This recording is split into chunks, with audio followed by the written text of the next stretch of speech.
মেঘাচ্ছন্ন আকাশ, কোথাও গুড়ি গুড়ি বৃষ্টি হচ্ছে। আজকে উকিয়ার আকাশও মেঘাচ্ছন্ন, কারণ উকিয়ার বর্ষিয়ান রাজনীতিবিদ অধ্যক্ষ হামিদুল চৌধুরী মৃত্যুবরণ করেছেন। বৃহস্পতিবার সকাল 11:30টার দিকে ঢাকার একটি বেসরকারি হাসপাতালে তিনি মৃত্যুবরণ করেছেন। ইতিমধ্যে তার মরদেহ কক্সবাজার উদ্দেশ্যে দুপুরে রওনা দিয়েছে। আমাদের কাছে আমরা পরিবারের সাথে কথা বলেছি। পরিবার আমাদেরকে জানিয়েছেন কক্সবাজারের কাছাকাছি তার মরদেহ এসে পৌঁছেছে। মধ্যরাতেই হয়তো তার মরদেহ তার বাড়িতে এসে পৌঁছাবেন। আমরা এই মুহূর্তে আছি অধ্যক্ষ হামিদুল হক চৌধুরীর বাড়িতে। এখানে তার রাজনৈতিক সহযোদ্ধা, তার যারা স্বজন তারা এসেছেন। তারা দুপুর থেকেই তার মৃত্যুর খবর পাওয়ার পরপর তারা তাদের বাড়িতে এসেছেন। তাদের যারা এখানে তার স্বজনরা আছেন তার সাথে কথা বলছেন, শোক প্রকাশ করছেন। এবং আজকে হামিদুল হক চৌধুরীর মৃত্যু নিয়ে শোক প্রকাশ করেছেন প্রধানমন্ত্রী শেখ হাসিনা এবং বাংলাদেশ আওয়ামী লীগের সাধারণ সম্পাদক, সড়ক যোগাযোগ ও সেতুমন্ত্রী ওবায়দুল কাদের। বিকেলেই এই সংক্রান্ত একটি বিজ্ঞপ্তি প্রকাশ করেছে। অন্যদিকে উখিয়া উপজেলা আওয়ামী লীগের পক্ষ থেকেও শোক বার্তা দেওয়া হয়েছে। এবং আজকের এই দিনে তিনি মৃত্যুবরণ করেছেন। আরও একটি ঘটনা এখানে আছে, সেটি হলো ঠিক 20 বছর আগে একই দিনে তার ভাই টান্ডা মিয়া চৌধুরী, তিনিও উপজেলা পরিষদের চেয়ারম্যান ছিলেন, তিনিও আজকের এই দিনে মৃত্যুবরণ করেছিলেন। এই বর্ণাঢ্য রাজনীতিবিদের মৃত্যুতে পুরো উকিয়াতে শোকের ছায়া নেমে এসেছে এবং সর্বস্তরের মানুষ সামাজিক যোগাযোগ মাধ্যম এবং বিভিন্ন মাধ্যমে আজকে তারা শোক প্রকাশ করছেন। অন্যদিকে 29শে মে যে অনুষ্ঠিতব্য উপজেলা পরিষদের নির্বাচন, সেই নির্বাচনের প্রচারণাও বেশ জোরে সোরে চলছে। সেই নির্বাচনের যারা প্রার্থী রয়েছেন তারা আজকে শোক জানিয়ে সমস্ত প্রচারণা, মাইকিং এবং সব কিছুই তাদের যে বৈঠক সেগুলো আজকে তারা বন্ধ ঘোষণা করেছেন। এবং যে তাদের যেই মাইকিংয়ের যে গাড়িগুলো সেগুলো আজকে তারা এই অধ্যক্ষ হামিদুল হক চৌধুরীর মৃত্যুর সেই সংবাদটি দিচ্ছে। এবং অন্য দিন যেই তাদের গাড়িতে তাদের প্রার্থীদের পক্ষে প্রচারণা করছিল সেই গাড়িগুলো আজকে অধ্যক্ষ হামিদুল হক চৌধুরীর মৃত্যুর সংবাদটি এলাকায় এলাকায় পৌঁছে দিচ্ছেন। এবং একটু আগে আমরা তার স্বজনদের সাথে কথা বলেছি।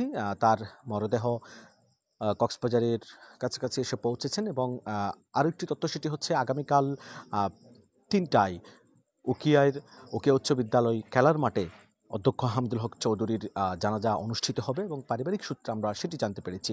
আজকের যেই বর্ষিয়ান রাজনীতিবিদের মৃত্যু হয়েছে তিনি উকিয়া উপজেলা পরিষদের বর্তমান চেয়ারম্যান এবং তিনি 2019 সালে আওয়ামী লীগ থেকে দলীয় মনোনয়ন নিয়ে নৌকা নিয়ে তিনি বিনা প্রতিদ্বন্দ্বিতায় উপজেলা পরিষদের চেয়ারম্যান হয়েছিলেন। এবং চেয়ারম্যান হওয়ার পর তিনি 1 থেকে 1.5 বছর ভালোভাবে তিনি দায়িত্ব পালন করেছেন। পরে তিনি অসুস্থ হয়ে যান। দীর্ঘ কয়েক বছরের এই অসুস্থতায় তিনি দায়িত্ব পালনও ভালো করে করতে পারেননি। তারপরেও তার যেই রাজনৈতিক সহযোদ্ধা, তার যেই রাজনৈতিক কর্মীরা রয়েছেন তারা সকাল থেকেই তার মৃত্যুর খবর পাওয়ার পর তারা এসেছেন, খোঁজখবর নিচ্ছেন এবং তারা এখানে অবস্থান করছেন। আমরা একটু তার অধ্যক্ষ হামিদুল হক চৌধুরীর যারা স্বজন এবং তারা এখানে এসেছেন, আমরা একটু তাদের সাথে কথা বলতে চাই, একটু জানতে চাই এই বর্ণাঢ্য রাজনীতিবিদের মৃত্যুতে তারা আসলে কি মনে করছেন। এবং জানতে চাই যে একজন বর্ষিয়ান রাজনীতিবিদের মৃত্যু হয়েছে আজকে, আগামীকাল তার জানাজা। এই বর্ষিয়ান রাজনীতিবিদের মৃত্যুকে আপনারা আসলে কিভাবে দেখছেন? ওনার যে রাজনীতির যে দীর্ঘ সময় সেটিকে আপনারা কিভাবে মূল্যায়ন করছেন? আসসালামু আলাইকুম, ধন্যবাদ টিটিএনকে আজকে এই সুখের দিনে এই জিনিসটা প্রচার করার জন্য। আসলে অধ্যক্ষ হামিদুল চৌধুরী ছিলেন একজন বর্ণাঢ্য রাজনীতিবিদ, সজ্জন ব্যক্তি। উনি উখিয়াতে যখন থেকে রাজনীতি শুরু করেন বর্ণাঢ্য রাজনীতি দিয়েই শুরু করেন এবং শেষ পর্যন্ত উনি উপজেলা চেয়ারম্যান হিসেবেই ছিলেন। উনি আওয়ামী লীগের সভাপতি, সাধারণ সম্পাদক নির্বাচিত হওয়ার পরও উনি সর্বদলীয় গ্রহণযোগ্য একজন ব্যক্তি ছিলেন। আজকে যখন উনি মৃত্যুবরণ করেছেন, আজকে আমরা দেখতে পেয়েছি সারা উখিয়াতে শোকের একটি মাতম। সর্বদলীয়, বিএনপি বলেন, আওয়ামী লীগ বলেন, জামাত বলেন, সর্বদলীয় যে শোক প্রকাশ করেছে সেটা আসলে দেখার বিষয়। উনি একজন শিক্ষা অনুরাগী ছিলেন। উনি 1999 সালে এই বঙ্গবন্ধু ফজিলাতুন্নেসা মুজিব মহিলা কলেজ প্রতিষ্ঠাতা অধ্যক্ষ হিসেবে উনি দায়িত্ব পালন করেছেন দীর্ঘদিন। এবং ওনার হাত ধরে আজকে কক্সবাজারে এই মহিলা কলেজটি সরকারিভাবে রূপ লাভ করেছে।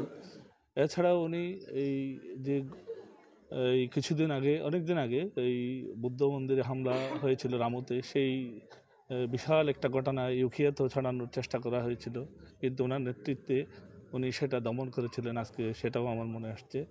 তো আসলে আমরা উখিয়াতে এমন এক ব্যক্তিকে হারিয়েছি যিনি মানে এই উখিয়াকে নেতৃত্ব দেওয়ার মতো ক্ষমতা রাখতেন। উখিয়া এখন অনেক বড় একজন নেতাকে আমরা হারালাম। উখিয়া আসলে অনেক সংকটাপন্ন এলাকা, যেহেতু এখানে রোহিঙ্গা অধ্যুষিত এলাকা। প্রায় 10 থেকে 12 লাখ রোহিঙ্গা এখানে অবস্থান করছে। উনি প্রথম এই রোহিঙ্গা প্রত্যাবাসন সংগ্রাম পরিষদ গঠন করে উনি রাজপথে এসেছিলেন এই রোহিঙ্গা প্রত্যাবাসন করার জন্য। উনি যেদিন থেকে অসুস্থ হয়ে গেছেন তখন থেকে প্রত্যাবাসন, রোহিঙ্গা প্রত্যাবাসন নিয়ে আসলে আর কোনো নেতা এখনো কাজ করছে না। এখানে যারা বর্তমানে যারা নেতারা আছেন ওনারা আসলে ওনাদের দিয়ে ব্যস্ত। উনি ছিলেন এই খিয়ার টেকনাফের এই মানুষের জন্য, এই যে রোহিঙ্গাদের যে এই, রোহিঙ্গার কারণে যে দুরবস্থা সৃষ্টি হবে ভবিষ্যতে, উনি সেটা দেখতে পেয়েছিলেন, বিদায় সংগ্রাম পরিষদ উনি গঠন করেছিলেন। তো আজকে আমরা এমন একজন মানুষকে হারালাম যেটা আসলে এই ক্ষতি পূরণীয় নয়। তো আমরা যারা সাধারণ মানুষ আছি আমরা আশা করব ওনার পরবর্তীতে যারা এই উখিয়ার টেকনাফের নেতৃত্বে আসছেন, আপনারা এই ওনার দেখানো পথ ধরেই ভবিষ্যতে শিক্ষা থেকে শুরু করে এই রোহিঙ্গা প্রত্যাবাসন থেকে শুরু করে এই সাধারণ মানুষ যারা খেটে খাওয়া মানুষজন আছে এদেরকে আপনারা আগলে রাখবেন, ওনার দেখানো পথেই আপনারা হাঁটবেন, এই আশাবাদ ব্যক্ত করছি আমি। সাথে সাথে পরিবারে যারা আছেন, ওনার পরিবারে ওনার ওয়াইফ আছেন আমার মামি, এবং ওনার ছেলে মেয়ে আছেন, ওনার এক ছেলে আছেন। আল্লাহ যাতে ওনাদের এই সুখ সইবার তৌফিক দেন। আসলে তেমন বয়স হয়নি আমার হামিদ মামার, উনি আরও অনেক বাঁচতে চেয়েছিলেন। দীর্ঘদিন উনি ইন্ডিয়াতে চিকিৎসারত ছিলেন। এই গত কয়েকদিন আগে ইন্ডিয়া থেকে এসে ঢাকায় বার্গের উনি ভর্তি হয়েছেন। তা আমরা আসলে সার্বক্ষণিক আমরা যোগাযোগে ছিলাম, কিন্তু আল্লাহর ডাকে সাড়া দিয়ে মানুষকে চলে যেতে হয়, সেই হিসাবে উনিও চলে গেছেন। আল্লাহ ওনাকে বেহেশত নসিব করুন। তা আমি আশা করব আপনারা যারা শুনছেন, এমন এক মানুষকে আসলে আমরা হারিয়েছি, এটা আসলে ভবিষ্যতে আমরা বুঝবো। তো সবাইকে ওনার জন্য দোয়ার আবেদন জানাচ্ছি আমি। সবাই দোয়া করবেন যাতে আল্লাহ ওনাকে বেহেশত নসিব করে। ধন্যবাদ। আমরা কথা বলছিলাম, আমরা আরও কয়েকটি তথ্য জানাতে চাই। সেটা হলো তিনি 2010 সালে সম্ভবত প্রধানমন্ত্রীর সাথে সফর সঙ্গী হয়ে তিনি ভিয়েতনাম সহ বেশ কয়েকটি দেশে তিনি গিয়েছিলেন। অর্থাৎ তিনি প্রধানমন্ত্রীর আস্থাভাজন এবং একজন বিশ্বাসযোগ্য ব্যক্তি ছিলেন, এবং বিভিন্ন সময় তিনি এখানে 2017 সালের পর যে রোহিঙ্গা ডল ছিল, 2017 সালে সেই রোহিঙ্গা ডলের পর এখানকার যে মানবিক পরিস্থিতি তৈরি হয়েছিল সেখানেও তিনি এখানে সেই মানবিক পরিস্থিতিতে তিনি বিভিন্ন সময় হাত বাড়িয়ে দিয়েছেন, এবং পরে রোহিঙ্গা সংকটের পরে আরও কয়েকটি সমস্যা যখন তৈরি হয় তখন তার হাত ধরেই কিন্তু রোহিঙ্গা প্রত্যাবাসন সংগ্রাম পরিষদ তিনি গঠন করেছিলেন, এবং বিভিন্ন জায়গায় তিনি চিঠি দিয়েছেন, বিভিন্ন আলোচনা যে রোহিঙ্গাদের যে নিজ দেশে ফেরানোর জন্য তিনি কাজ করছিলেন সেটি তার যে রাজনৈতিক সহযোদ্ধারা তারাও বলছেন, এবং আমরাও সেটি জানি। অন্যদিকে তিনি শিক্ষানুরাগী হিসেবেও তিনি ছিলেন, এবং তিনি এখানে একটি কলেজ প্রতিষ্ঠা করেছিলেন, সেটির অধ্যক্ষ তিনি ছিলেন। বঙ্গমাতা মুজিব ফজিলাতুন্নেসা যেই কলেজ, মহিলা কলেজ, সেই মহিলা কলেজেও তিনি দীর্ঘদিন অধ্যক্ষের দায়িত্ব পালন করেছেন। তিনি প্রতিষ্ঠাতা অধ্যক্ষ ছিলেন, এবং বিভিন্ন সরকারি বেসরকারি স্কুলের তিনি ম্যানেজিং কমিটির দায়িত্ব পালন করেছেন, অর্থাৎ শিক্ষা বিস্তারেও তিনি কাজ করেছেন। এবং আরও বেশ কয়েকটি তথ্য জানাতে চাই। সেটা হলো তিনি একেবারে ছাত্রকাল থেকে তিনি ছাত্রলীগের রাজনীতির সাথে যুক্ত ছিলেন। তিনি চট্টগ্রাম বিশ্ববিদ্যালয়ের আলাওয়াল হলের ছাত্রলীগের সক্রিয় কর্মী ছিলেন বলে আমরা জানতে পেরেছি। এবং সর্বশেষ যেই তথ্য সেটি হলো আগামীকাল বিকেল 3টায় উকিয়া সরকারি উচ্চ বিদ্যালয়ের মাঠে অধ্যক্ষ হামিদুল হক চৌধুরীর জানাজা অনুষ্ঠিত হবে। ইতিমধ্যেই বিভিন্ন জায়গা থেকে তার জন্য শোক প্রকাশ করা হচ্ছে। প্রধানমন্ত্রী শেখ হাসিনাও শোক বার্তা দিয়েছেন, এবং দলের সাধারণ সম্পাদক ওবায়দুল কাদের তিনিও শোক বার্তা দিয়েছেন। উকিয়া উপজেলা আওয়ামী লীগের পক্ষ থেকেও শোক বার্তা দেওয়া হয়েছে। অন্যদিকে সর্বস্তরের মানুষ শোক জানিয়ে সামাজিক যোগাযোগ মাধ্যম সহ বিভিন্ন মাধ্যমে অধ্যক্ষ হামিদুল হক চৌধুরীর এই বর্ণাঢ্য জীবনকে, রাজনৈতিক জীবনকে তারা তুলে ধরে বিভিন্ন স্মৃতি স্মৃতিচারণ যে লেখা সেটি তারা প্রকাশ করছেন এবং তার বাড়িতেই আসতে শুরু করেছেন।